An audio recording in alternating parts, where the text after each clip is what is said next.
अगर किसी गाड़ी या बाइक में पेट्रोल ख़त्म हो जाए तो ज़्यादा से ज़्यादा धक्का लगाकर हमें पेट्रोल पंप तक पहुंचना होता है। मगर एक जहाज़ जो कि ज़मीन से हज़ारों फुट ऊपर उड़ रहा होता है, उसमें फ्यूल ख़त्म हो जाए तो क्या होगा। ऐसा ही एक वाक़या पेश आया एयर कनाडा की एक फ़्लाइट के साथ। 23 जुलाई 1983 एयर कनाडा की एक फ़्लाइट ने कनाडा के एक शहर मॉन्ट्रियल से ओटावा जाना था। प्लेन में 61 पैसेंजर्स और 8 क्रू मेंबर्स सवार थे और दो बहुत ही माहिर पायलट्स थे। इस प्लेन के टेक ऑफ करने से पहले ही प्लेन में एक इशू सामने आया। प्लेन का वो कंप्यूटर जो कि प्लेन का फ्यूल कैलकुलेट करता है, वो काम नहीं कर रहा था।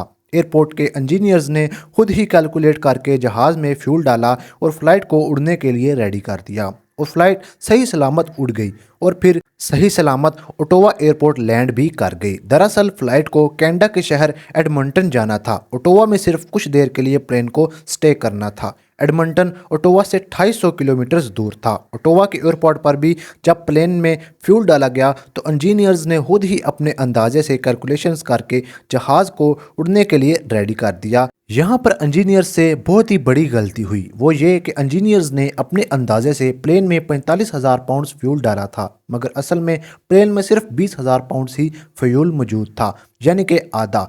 फिर प्लेन ओटावा से एडमंटन के लिए टेक ऑफ कर गया। फिर कुछ देर बाद वही हुआ जो कि होना ही था। प्लेन में अचानक वार्निंग आई कि प्लेन के एक विंग में फ्यूल टैंक खाली हो चुका है, मगर पायलट्स ने उस वार्निंग को सीरियस नहीं लिया। पायलट्स को लगता था कि प्लेन के दूसरे विंग में फ्यूल टैंक भरा हुआ है, मगर कुछ ही देर में प्लेन के दूसरे विंग का फ्यूल टैंक भी खाली हो गया। अब प्लेन के अंदर सारी लाइट्स बंद हो गई थी। प्लेन उस वक्त 41,000 फुट की बुलंदी पर था। जहाज़ के कई सिस्टम अब बंद हो चुके थे।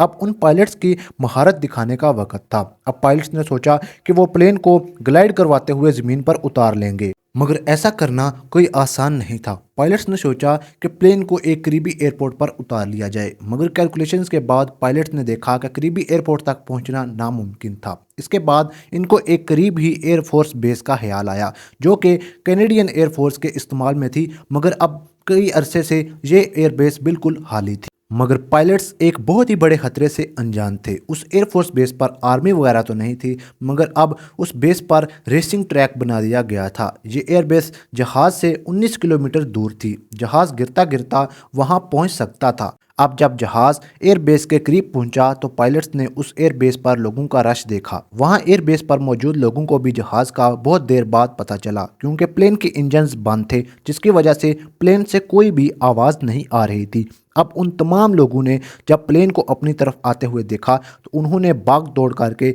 रनवे खाली कर दिया। अब इस प्लेन को फाइनली बगैर फ्यूल के उस बेस पर लैंड करवा लिया गया और इस प्लेन के अंदर मौजूद तमाम पैसेंजर्स बिल्कुल सेफली लैंड कर चुके थे। पायलट्स को बहुत ही बड़े बड़े इनामात मिले। अगर आपको ये वीडियो पसंद आई है तो मज़ीद ऐसी वीडियोज़ के लिए चैनल को सब्सक्राइब कर लें और मज़ीद अपडेट्स के लिए मेरे इंस्टाग्राम को फॉलो कर लें। लिंक आपको डिस्क्रिप्शन में मिल जाएगा।